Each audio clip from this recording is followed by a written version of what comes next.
Ang overtime rate pala dito sa South Korea ay umaabot ng 14,790 Korean won o nagkakahalaga ng 635.97 pesos per hour. At take note, nakadepende pa ito kung magkano ang palitan.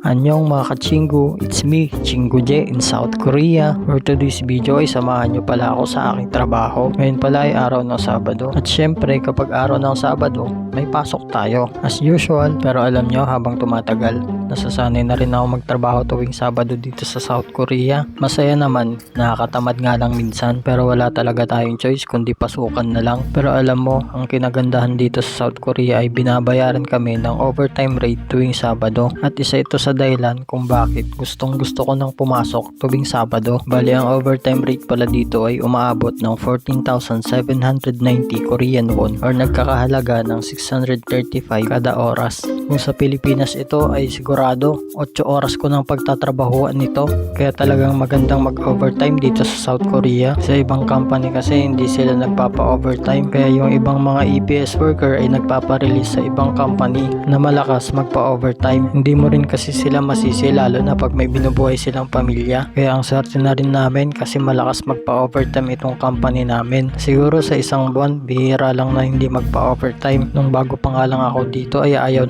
ko na may overtime kasi nga sobrang nakakapagod. Yung pasok kasi namin dito sa company ay alas 7 ng umaga at inaabot din kami ng alas 9 ng gabi. Kaya naman mararamdaman mo talaga ang sobrang pagod, pero okay lang, mapapawi naman lahat yan pagdating ng sahod. Kaya sa mga nagbabalak na mag-apply dito sa South Korea, mag-aaral kayo mabuti para maipasa nyo yung exam. Isa ito sa requirements para makapunta nga dito sa South Korea at makapagtrabaho bilang isang factory worker. Bali 8 buwan na rin pala ako dito sa bansang South Korea. Sobrang bilis lang ng panahon. Hindi ko na malayan na malapit na pala ako mag-1 taon. At ang kagandahan pa doon ay nakakatulong na rin ako sa aking pamilya. Kalain mo yon, yung tambay noon, nakakapagbigay na ng tulong sa pamilya ngayon. At sa mga hindi pa nakakaalam, ang napuntahan ko palang trabaho dito sa South Korea ay sa electroplating. Iba't ibang klase ng mga button na ginagawa namin dito sa aming company. So ayun na nga, at lunch break na namin. Kaya nagpalit na ako ng sapatos at dali-dali na akong lumabas.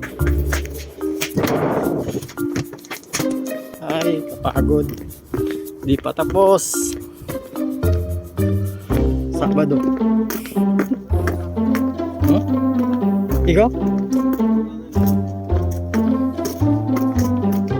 Ano mga factory dito guys, marami.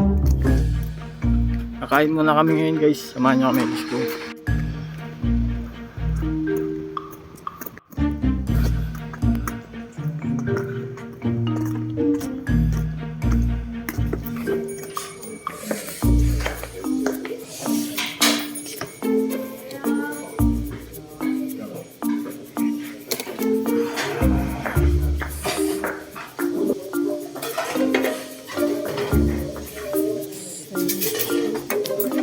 So yun na nga, ang ulam nga natin for today's video ay tinolang manok, isda at sangkatutak na mga side dishes katulad ng gulay at syempre ang hindi mawawala na paborito ng mga Korean na kimchi.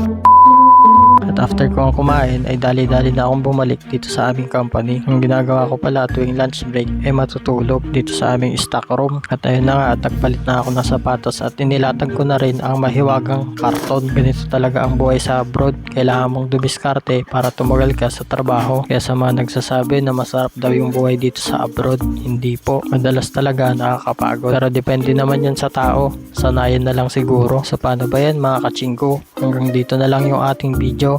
Maraming salamat sa panonood.